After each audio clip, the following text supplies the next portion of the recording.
algunas imágenes y de los títulos en inglés se puede deducir que, como se dice, el futuro puede ser visto y el crimen puede ser previsto y se puede detener al criminal antes de que cometa el crimen. Y en la película ocurre algo en el sistema. Este sistema que anticipa los crímenes empieza a fallar. Ese es el tema de la película. ¿Es esto justo? Detener a un posible criminal castigado por el crimen que no cometió, pero que va a cometer. Obviamente este es un problema ético, un tema que se discute en las humanidades. Sin las humanidades no sabríamos cómo arbitrar y cómo pronunciarnos sobre el desarrollo de la tecnología. Tanto como también ocurrió con el uso de la tecnología atómica para la guerra, la bomba atómica. Einstein tuvo serios reparos éticos con respecto a la construcción de una bomba atómica. La pregunta es, ¿qué pasaría con una sociedad que se educa sin una conciencia de la ética? Destrucción, corrupción, perversión de los fines. Y no solo la filosofía a través de la ética discute estos problemas, sino también la literatura.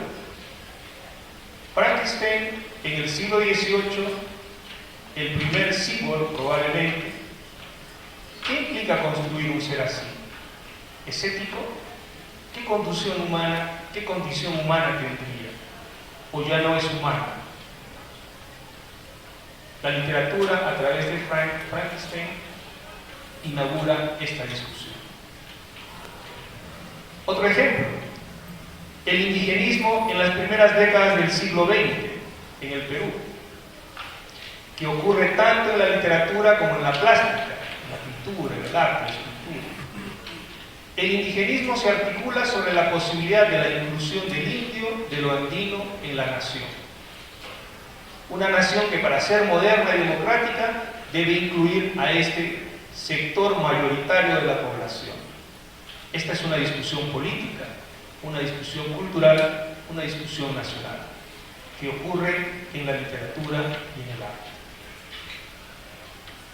Y para terminar con los ejemplos, un caso más reciente, la película La teta asustada de Claudia Llosa, que todos ustedes han visto.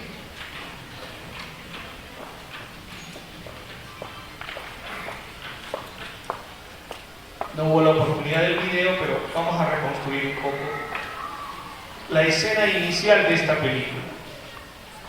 La madre, agonizando, canta en quechua, le repite una vez más a la hija lo que le había ocurrido durante los eventos de la guerra interna. La violación a la que fue sometida mientras estaba embarazada de la hija. Le cuenta que ella, la hija, estaba ahí y vio lo que pasó. Es decir, la hija fue testigo, vio la violación. La pregunta es, ¿qué significa ser testigo antes de nacer? Ser testigo antes de ser mujer u hombre, antes de ser un ser humano. ¿Qué significa que la madre le asigne a la hija este rol? Y como parte del cuerpo de la madre, la hija es víctima y testigo a la vez. Esta escena es paradigmática. Permite examinar las relaciones de la dominación en el Perú. Es la condensación histórica de la condición de la opresión andina. Antes de nacer, de ser alguien, el sujeto andino ya es víctima y testigo de la opresión. Esa es la naturaleza de la violencia cultural en el Perú. Por un lado, convertir en víctima al no nato, oprimirlo antes de que nazca, y por otro, resistir, ser testigo de la opresión antes de nacer. Antes de ser un ser humano, la violencia cultural lo produce como víctima y testigo. Estos ejemplos muestran lo que las humanidades producen y discuten, la importancia central que tienen en la vida personal y comunitaria, la importancia que tienen en la discusión de los grandes problemas de la sociedad. 3. El lugar de las humanidades en la universidad. Todas estas tensiones a las que están sometidas las humanidades, que hemos examinado anteriormente, y la centralidad que tienen en los procesos de la vida y la sociedad, nos llevan a pensar en el lugar de las humanidades, en el lugar que las humanidades deben tener en la universidad y el mundo contemporáneo. En primer lugar, la idea de las humanidades como lugar para el cultivo del espíritu ya no tiene lugar en un mundo donde el espíritu no tiene lugar, o tiene un lugar marginal como un resto en extinción. Se requiere de una reformulación y una reinstitución. En segundo lugar, la idea de las humanidades como lugar para el ejercicio de la racionalidad crítica, del análisis, es insuficiente, ya que la racionalidad crítica suele tener un sesgo cultural y en ese sentido ser parcial, además de distanciarse de los procesos productivos y creativos de la sociedad, para fijarse casi exclusivamente en el objeto y al arte. ¿Qué hacer entonces? Podría reorientarse y reescribirse el saber de las humanidades para dar cabida también a los procesos creativos. No a los procesos creativos de las disciplinas propias de las humanidades, literatura, arte, filosofía, etc., sino convertir a las humanidades como el lugar donde se ejercita el examen crítico y la creatividad en la sociedad. El lugar donde se ejercita la imaginación crítica y creativa, como un capital simbólico, si se quiere, en la formación humana. Esto no es algo nuevo, esto ya se ha venido haciendo desde mucho, pero no como un objetivo o una orientación propia de las humanidades o de las disciplinas de las humanidades, sino como una consecuencia, como el accesorio o el acabado que da al sujeto una formación humanista. El asunto ahora es reclamar o posicionar este lugar y su práctica como una actividad central. Esto requerirá sin duda una reformulación al interior de las propias disciplinas, que comportarán discusiones específicas. Así como están las humanidades, especialmente en una sociedad como la peruana, no van a ningún lugar. Por otro lado, están las políticas del conocimiento. Investigar. ¿Para qué? ¿Para quién? El individuo, la sociedad, el mercado, la propia disciplina. Aquí sería importante tener en cuenta las fuerzas que ejercen tensión sobre las humanidades y establecer políticas que articulen la investigación de tal modo que el saber de las humanidades se vuelva necesario para cada una de estas fuerzas que ejercen la tensión. Otra vez, esto implica un replanteamiento de las disciplinas de las humanidades, que se abran a un conocimiento aplicado a la gestión cultural, al estímulo de la creatividad, como dijimos, pero también al desarrollo de la propia disciplina. Todo esto implica el abandono del lugar de las humanidades para reinscribirse en otros lugares del saber y la actividad humana. Si se quiere, el abandono de la noción y conciencia de las humanidades como un saber estable e idéntico a sí mismo, para dar paso a las humanidades como un saber que se articula en cada práctica humana, un saber fluido como estas prácticas y que solo adquiere una identidad en su presentación. El abandono de lo humano en las humanidades, dejar vacío su centro para dar paso a la constelación de subjetividades humanas que aparecen en las distintas fuerzas y procesos que tensionan ese centro y la vida personal y comunitaria. Veamos el cuadro para ver cómo sería este nuevo posicionamiento.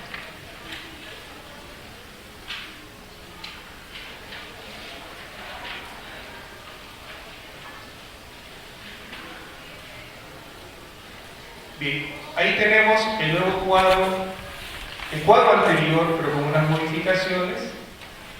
Antes veíamos a las humanidades en el centro con distintas fuerzas que la tensionan, ahora vemos ese centro vacío. Sacar de las humanidades esa noción de lo humano a partir de la cual se construyeron y encontrar lo humano en la periferia, en el borde, en las tensiones. encontrar lo humano en la investigación disciplinaria, en las subjetividades globales, pero también en las subjetividades locales, en la investigación interdisciplinaria y aplicada, pero también en la reinscripción del saber humanista. Es decir, dejar el esencialismo de lo humano, abandonar esa noción de lo humano tan tóxica que se construyó pensando en un tipo específico de humano, hombre blanco, europeo, de la época del Renacimiento, y empezar a encontrar lo humano en estos ámbitos de la vida diaria y la vida comunitaria a partir de las tensiones que se ejercen sobre el conocimiento de las humanidades. Es todo, gracias.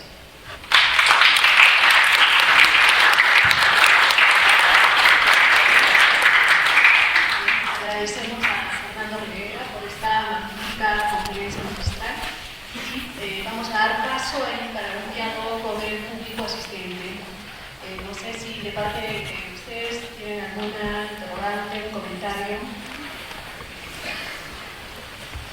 Yo creo que los planteamientos que ha hecho Fernando Rivera resultan fundamentales en este evento que estamos realizando. Ha planteado, yo creo, unas ideas centrales que nos van a permitir a nosotros, que somos integrantes de una facultad de filosofía y humanidades, replantear nuestro futuro, salir de ese esencialismo en el cual ha situado esta visión del humano. Creo que es fundamental, ¿no? Y esto nos implica irnos a esa periferia, el cual nos ha estado hablando, sobre todo en la última parte de su ponencia. Creo que esto debe suscitar un diálogo,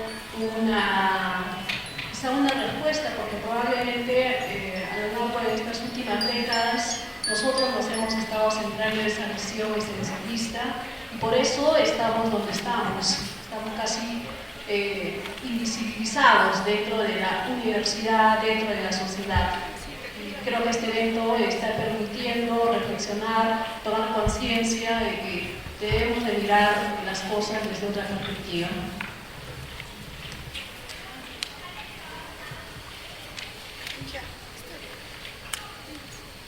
Bueno, mientras quizá haya tiempo para que ustedes puedan comentar un interrogante, yo quiero aprovechar porque en realidad esta es una visita muy oportuna y tenemos un invitado de lujo en estos momentos. Quisiera que nos cuente su experiencia norteamericana, cómo se dan las humanidades en las universidades de Estados Unidos, quizá particularmente en una universidad donde él trabaja, como la Universidad de Tulane, ¿no? Si es esa la perspectiva como él nos ha expuesto, o también están las humanidades en peligro en sociedades tan avanzadas como Estados Unidos. Gracias, es una pregunta bien grande. En Estados Unidos la educación universitaria está dividida en una educación de artes liberales, lo que serían las humanidades y parte de las ciencias sociales, y una educación técnica. El caso de la educación técnica o tecnificada, tecnológica, es el caso de los institutos tecnológicos como el MIT, por ejemplo, ¿no? El Instituto Tecnológico de Massachusetts o el Caltech, el Instituto Tecnológico de California, que son grandes centros de investigación tecnológica muy avanzada. Ese tipo de centros está dedicado al avance del conocimiento tecnológico fundamentalmente, aunque también tienen a investigadores de las ciencias sociales y las ciencias humanas.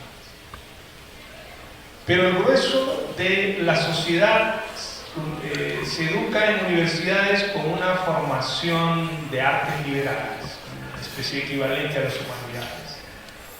Y se hacen 4 años de estudios de artes liberales, 2 de estudios generales, 2 de estudios de preespecialización, que pueden ser literatura, economía, educación, y después se va a la escuela de profesionalización por 3, 4, 5, 6 años. Se va a la escuela de Derecho, se va a la escuela de Ingeniería, se va a la escuela de Economía, donde se hace la especialización.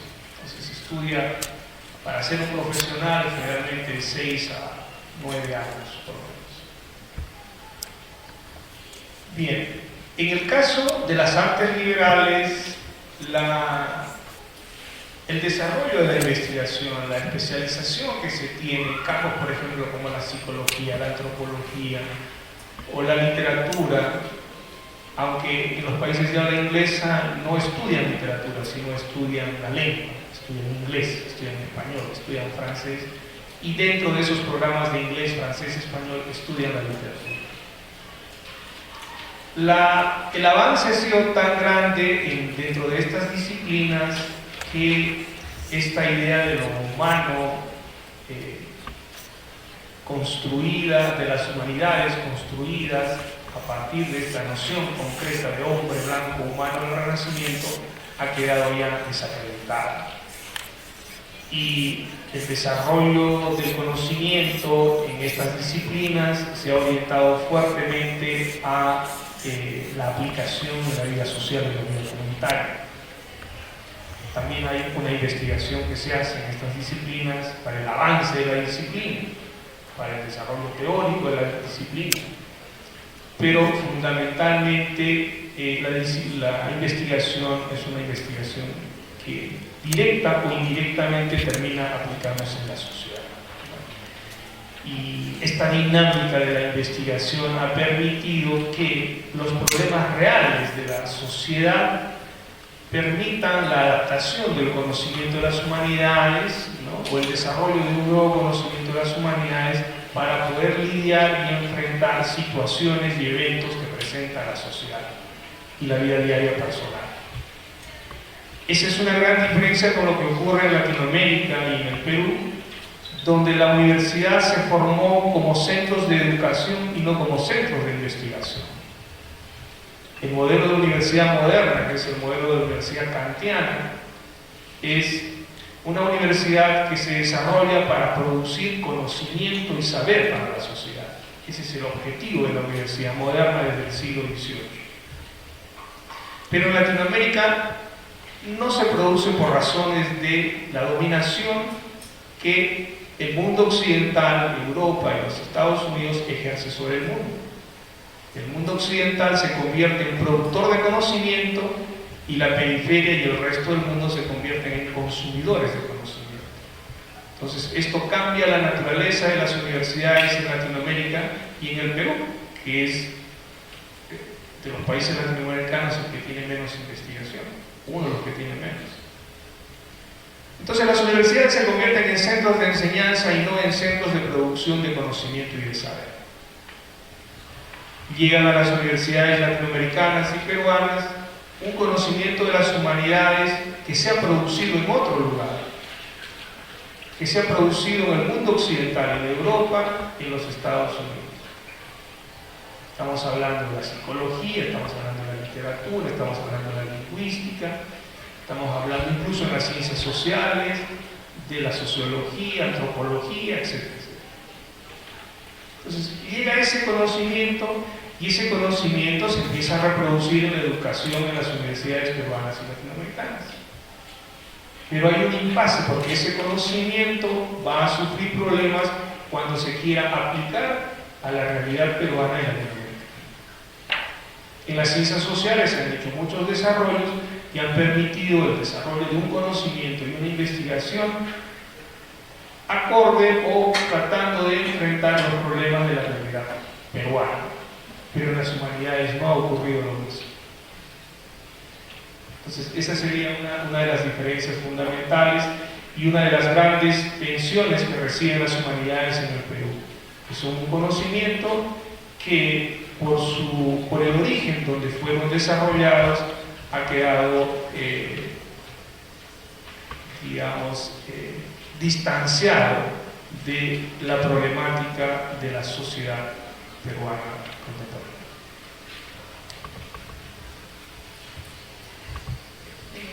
Pedimos al profesor Cuidado, por favor, que se une a la mesa.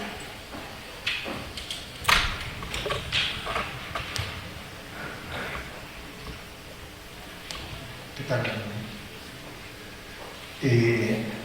Solamente voy a traer a esta tarde, a esta exposición, dos conceptos que ya se han visto en los días anteriores acá, ¿no?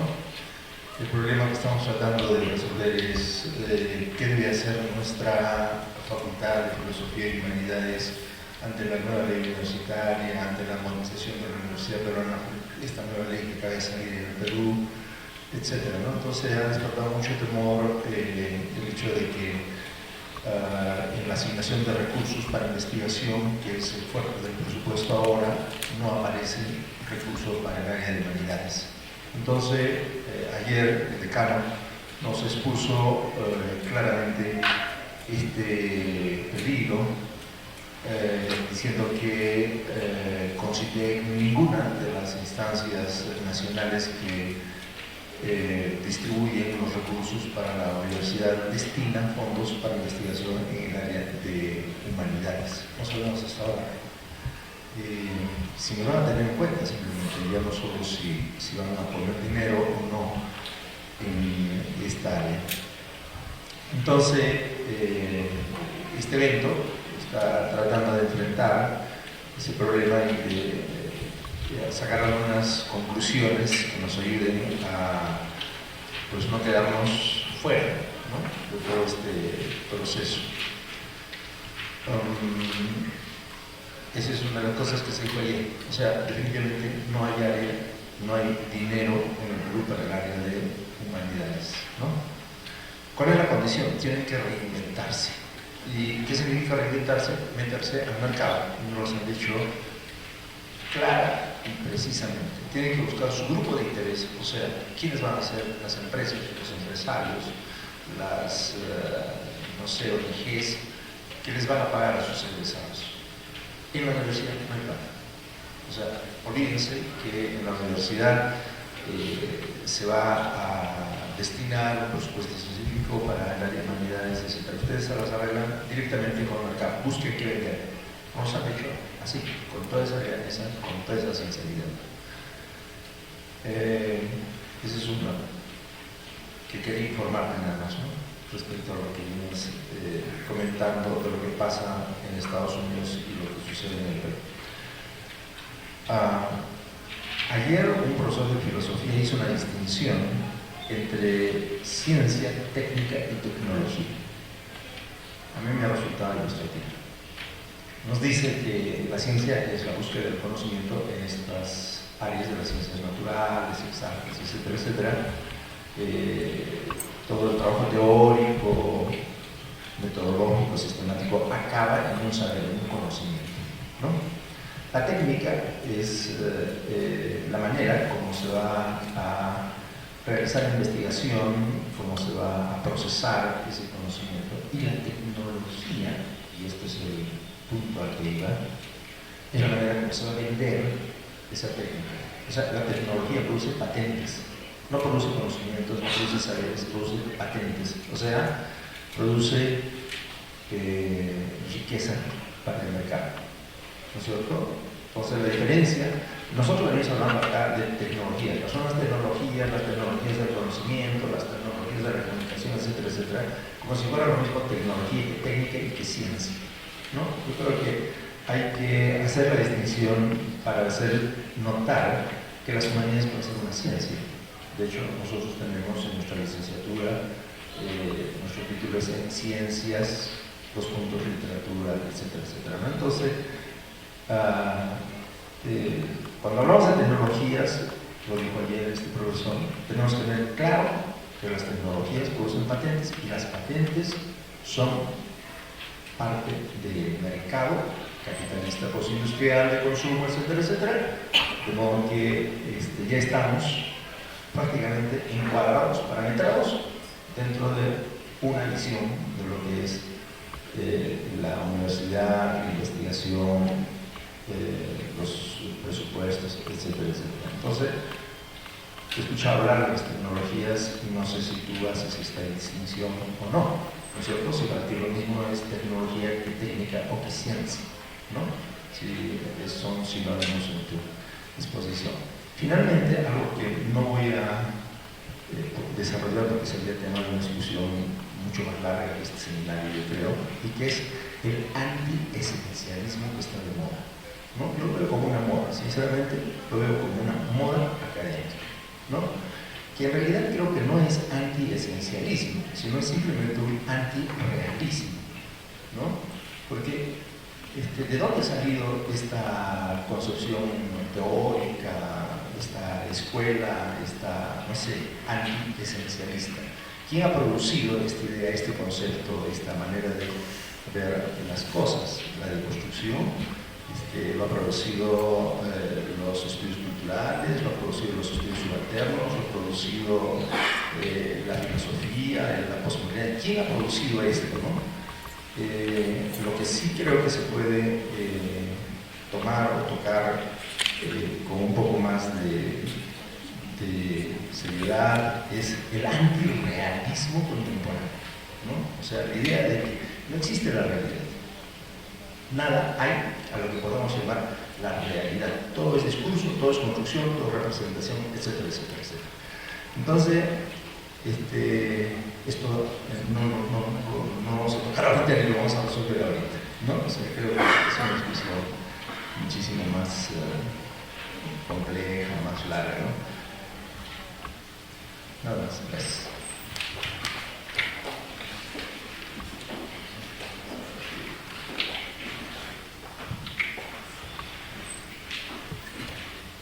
Bien, gracias Willard por los comentarios y un poco en contexto de este evento. Has mencionado muchas cosas. Primero, para la distinción entre ciencia, técnica y tecnología. Efectivamente, la tecnología es una implementación de la ciencia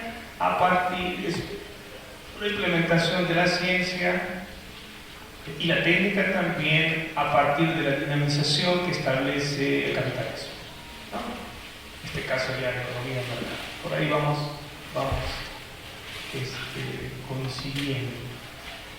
En cuanto a lo que has mencionado muchas cosas. En cuanto a lo que has mencionado sobre que esa presión que hay en las humanidades que tienen que, digamos, desarrollar productos o procesos para el mercado, bueno, básicamente está eso en el esquema que he contemplado, todas las tendencias que hay, que son varias las que tú has mencionado, las tensiones que hay sobre las humanidades, ¿no? La de la investigación disciplinaria, el eje diagonal en este sentido, y la investigación interdisciplinaria y aplicada, lo que tú estás mencionando, o hacer una investigación propia de la disciplina, o hacer una investigación aplicada, que tenga que resolver problemas de la realidad, que tenga que resolver problemas de empresas, entre comillas, que produzca dinero. Esa es la tensión, una de las tensiones más fuertes que tienen las humanidades en este momento. Luego, sobre el esencialismo, eso es una discusión vieja ya que arranca con Heidegger y Wittgenstein en la filosofía y que ya ha quedado zanjada, ¿no? Es decir, el carácter de construcción del saber y su no trascendencia son fenómenos ya aceptados. Y eso más o menos lo presento y lo discuto en el eje horizontal verde, donde, ¿qué es lo que queda? Una reescripción del saber humanista por un lado o un abandono. Hay algunos sectores humanistas que abandonan el conocimiento humanista y empiezan a hablar del poshumanismo, por ejemplo, y tratan de desarrollar un nuevo conocimiento. O en el caso latinoamericano se habla, por ejemplo, Walter Miñolo habla del post-occidentalismo, ¿no? Abandonar todo el conocimiento occidental, no solo el humanista, sino también el de ciencias sociales, y empezar a fundar un nuevo conocimiento, un nuevo marco epistemológico a partir de categorías basadas en las lenguas originarias americanas, por ejemplo, y en la experiencia histórica americana. Entonces, esa es la tendencia del abandono, ¿no? Y luego hay la tendencia de la reinscripción, es decir, seguir utilizando el conocimiento humanista, pero rectificar aquel conocimiento que, digamos, no sea viable, y aquí hay toda una discusión, no sea viable para la vida comunitaria, para la vida personal y la vida comunitaria, ¿no? Y cómo valorar y cómo reinscribir lo que sí vale y lo que no vale. Eso tiene un carácter ético. La ética está jugando un papel muy importante, o debería jugar un papel muy importante en nuestra época. y la ética que podríamos entenderla, que es la relación de un ser con el otro, ¿no? Es reconocerse uno en el otro, ¿no? A partir de una mirada ética, una revisión ética sobre los conocimientos humanistas, se podría hacer una reinscripción del humanismo, ¿no? Y las subjetividades locales y globales, bueno, todas estas tensiones también comparten entre sí algunos elementos en común. Las subjetividades globales y locales, ¿no? Es decir, el conocimiento de las humanidades se debe desarrollar ¿para qué? Para producir un conocimiento local de la experiencia local, de la sociedad local, digamos de Perú, de Arequipa, la región sur, la región andina, o las humanidades deben seguir desarrollando el conocimiento del humanismo global, internacionalizado, ¿no?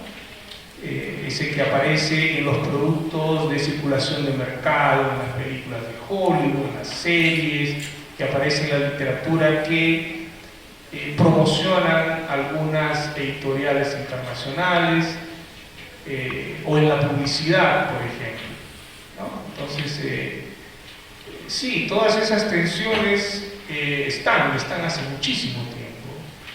Están hace muchísimo tiempo. Yo creo que la reforma universitaria en el Perú está acelerando esa discusión para el caso de las humanidades, porque además la reforma está presionando para la investigación, algo que debió ser hace muchísimo tiempo. Y creo que recién en el Perú se está confrontando el saber de las humanidades ante los retos que tiene en la sociedad contemporánea. ¿Cómo hacer esto? Lo he dicho de manera un poco general y gruesa, es una opinión personal y todavía está en el proceso de reflexión, es tratar, y hay que usar aquí todas las fuerzas críticas y creativas. Tenemos que hacer un acto de honestidad muy fuerte los que estamos en humanidades y no ser simplemente repetidores de un saber humanista que nos llega a través de los libros o nos llega a través de otros medios, sino que tenemos que ser también críticos de nuestro papel receptor y convertirnos en críticos y ser creativos para posicionar a las humanidades como algo necesario en la vida comunitaria, como algo necesario en aquellos espacios donde está circulando el capital, en aquellos espacios donde se convierten y construyen objetos de consumo. Pongo dos ejemplos.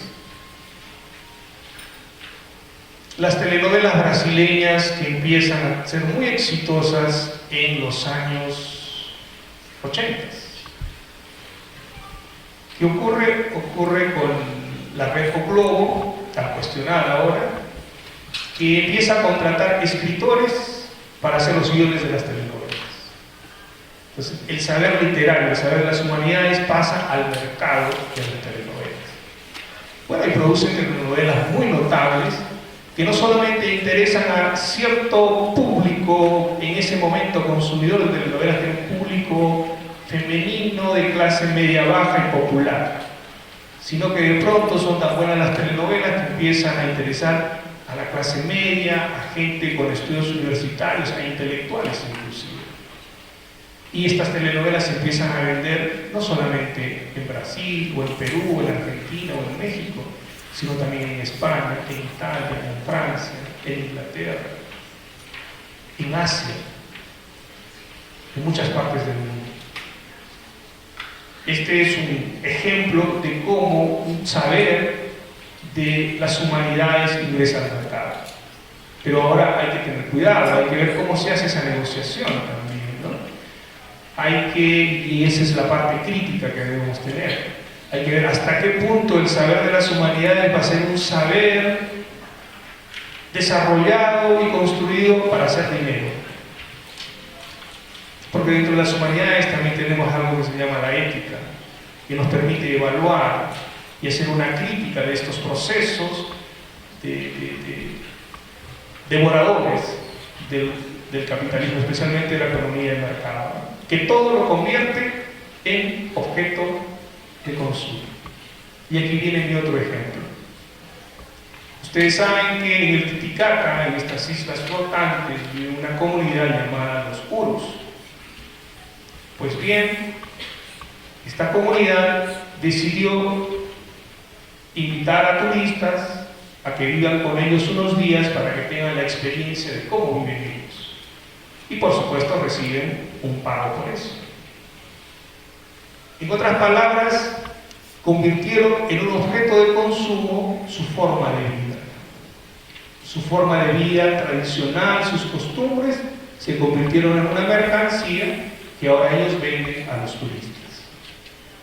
¿Está bien? ¿Está mal? ¿Es ético? ¿No es ético? ¿Hubo problemas? ¿Hubo discusiones?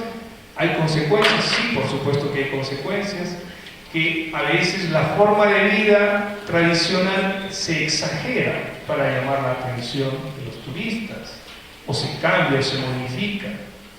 Entonces hay críticos que dicen, no, esa cultura está desapareciendo debido a la presión del mercado.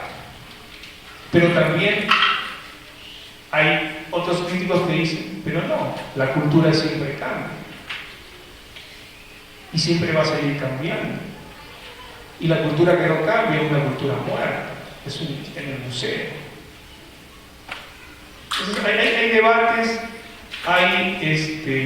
sobre cómo las humanidades pueden entrar al mercado, negociar con el mercado. Las respuestas las tenemos que conseguir nosotros mismos en cada una de nuestras propias disciplinas y en relación a lo que está ocurriendo en nuestra comunidad, ¿no? Nuestra comunidad, la más cercana, sin perder la atención de lo que está ocurriendo en la comunidad global.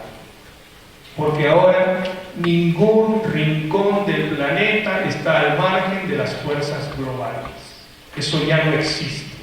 La dominación del último estadio del capitalismo, que es la economía del mercado, es casi total. Y es ahí justamente en esta dominación casi total que, por esa presión, tenemos que negociar con el mercado. ¿Cómo?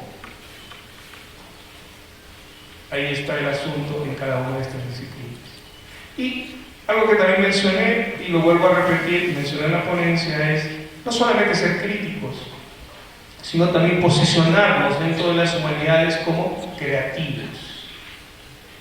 Y esto de ser creativos es algo propio de las humanidades, pero también es una necesidad en la vida comunitaria y es una necesidad también en el sistema económico mundial, el ser creativo, ¿no? Incluso se habla de grupos creativos, los think tanks, ¿no? Los centros donde están los genios, los creativos, los que inventan las cosas y las soluciones a los problemas. Pero esa gente, ¿dónde se forma? ¿O dónde se debería formar? En las humanidades. Entonces las humanidades no son simplemente espacios para cultivar el espíritu, para gozar de una buena música, de un buen libro, o para pensar en los problemas éticos del hombre de manera abstracta, sino son también espacios para desarrollar la creatividad humana. Y cada disciplina debería buscar, de acuerdo a las características de su propia disciplina, cómo generar esas energías creativas dentro de la disciplina propia.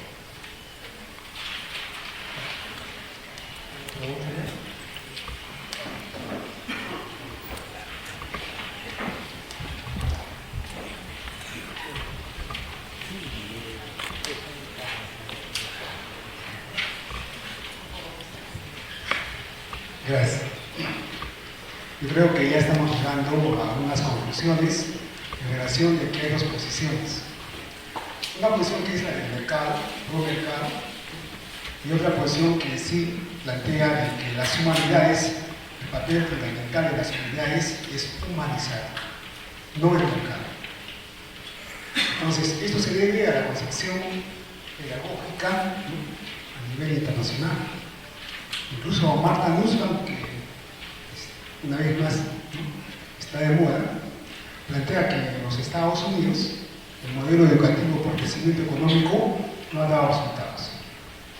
y que, vean, en los Estados Unidos, a pesar de que ha crecido el per cápita, ha crecido, sin embargo, es el país donde hay más cantidad de divorcios. La familia está en los suelos, en los Estados Unidos. Humanidades, ¿dónde? En relación, por ejemplo, a lo que pasa en las escuelas en los Estados Unidos. ¿Qué pasa en las escuelas de Estados Unidos? Suicidios, y yo lo he visto ustedes, masacres.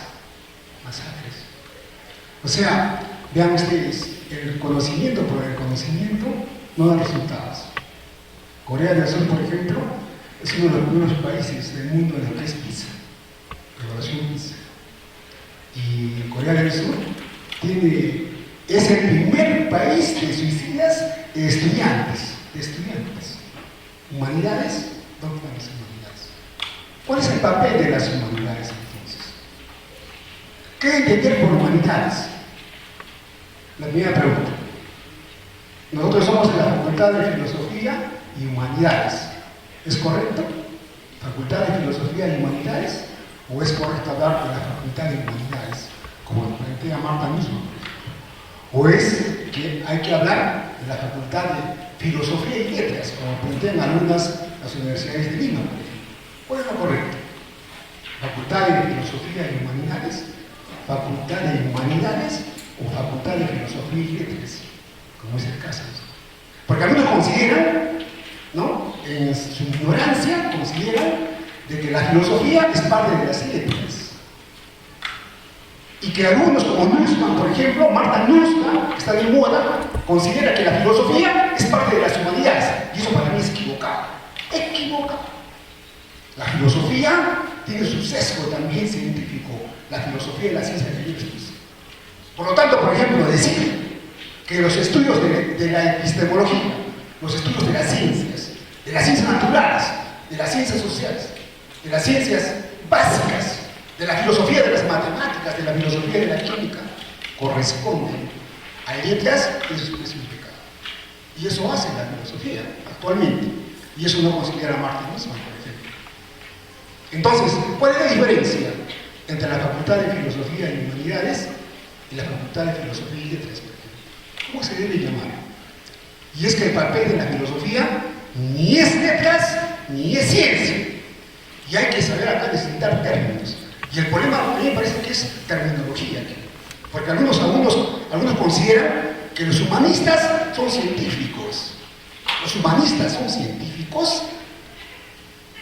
¿Cuál es la diferencia entre el conocimiento científico, el conocimiento tecnológico, el conocimiento filosófico, el conocimiento artístico? ¿Cuál es la diferencia? ¿O todo es igual? Por lo tanto, el filósofo, y decían mis alumnos, el filósofo ni es científico, ni es tecnólogo, ni es artista, pero sirve, y se sirve de la ciencia, de la tecnología, del arte. Esa es la filosofía. Y tenía razón el profesor cuando dijo el papel de la filosofía, y ya lo dijo el filósofo Kant. El papel de la filosofía es el papel del rasero, del crítico, el crítico. Cuando hace el deslinde, ¿no?, el filósofo Kant, cuando hace el deslinde, ¿cuál es la diferencia entre la facultad de teología, la facultad de medicina y la facultad de filosofía? Entonces, ese es el problema. El problema es que no hemos entendido.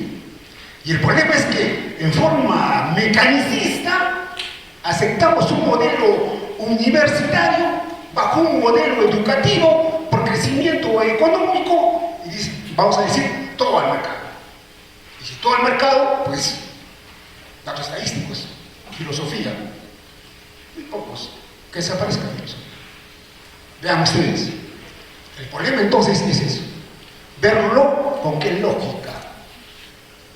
Hay calidades educativas, la calidad por crecimiento que lo están defendiendo algunos y la calidad educativa de desarrollo humano que lo defendemos nosotros. Hay acreditación y hay acreditación. ¿Quién ha dicho que no estamos de acuerdo con la acreditación? Estamos de acuerdo con la acreditación, pero ¿qué acreditación? ¿Qué tipo de acreditación? ¿O solo hay una? En la lógica formal creen que solo hay una. Falso. Bajo la lógica compleja hay acreditación y hay acreditación.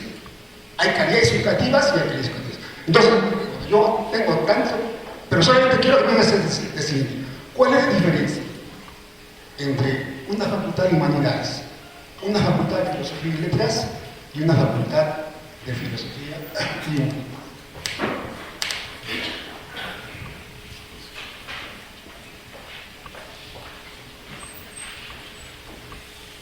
¿Cuál es la diferencia? Que cada una tiene una palabra distinta. Una dice letras y la otra dice humanidades. No se había encontrado otra diferencia. Los mapas del conocimiento son construcciones también. Y lo que es y no es dentro de un mapa hay que mirarlo con sospecha.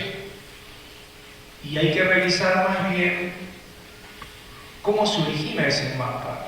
Ese mapa que nos dice la filosofía es esto y no es esto. Ese mapa que nos dice la ciencia es esto y la tecnología es esto y no es esto. Hay varios órdenes del conocimiento y varias políticas del conocimiento que han ido cambiando durante la historia o que en un mismo tiempo coinciden. Distintas cartografías, distintos mapas. Y es justamente la discusión actual la que abandona la pregunta por el es, que es una pregunta metafísica. Es ahí donde un poco engancho con la intervención anterior de Gunnar Díaz.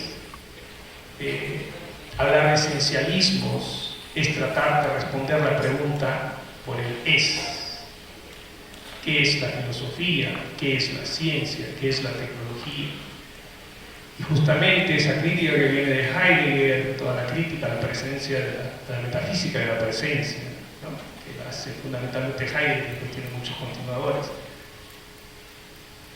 Esa crítica ha ayudado a reconocer el carácter histórico, relativo y construido de los mapas y de la estructura conceptual misma, de la estructura de los conceptos, ¿no? Los conceptos se presentan como lo que son las cosas. ¿Qué es una mesa? ¿Qué es el hombre?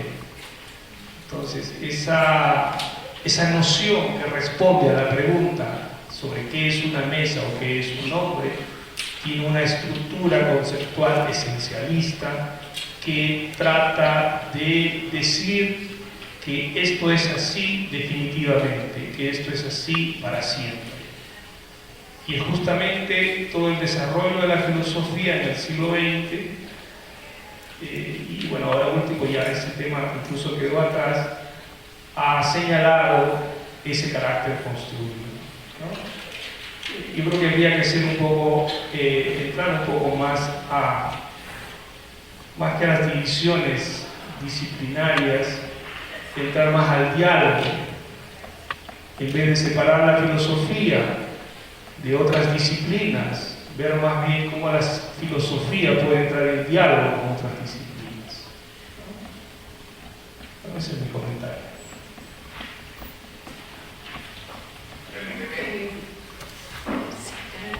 La última intervención. En primer lugar, Fernando, felicitarte por tu exposición muy sesuda, muy bien pensada. El conjunto de tensiones que has manejado en tu perspectiva es absolutamente inteligente. Y coincido en el 95% con todo lo que has expresado. Ayer mismo vi mucho de lo que tú has dicho, sin hablar de tensiones, porque me centré básicamente en un eje, digamos, de producción de conocimientos.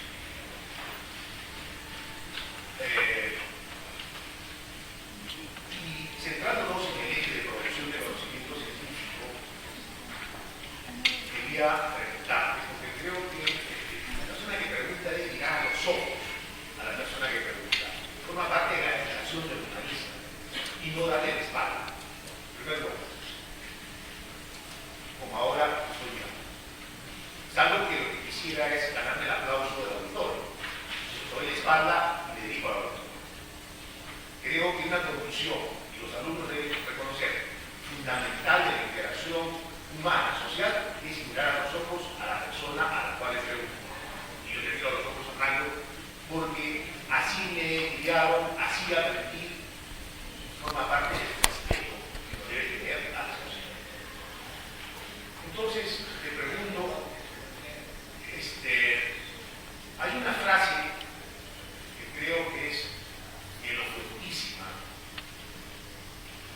implicar obedecer.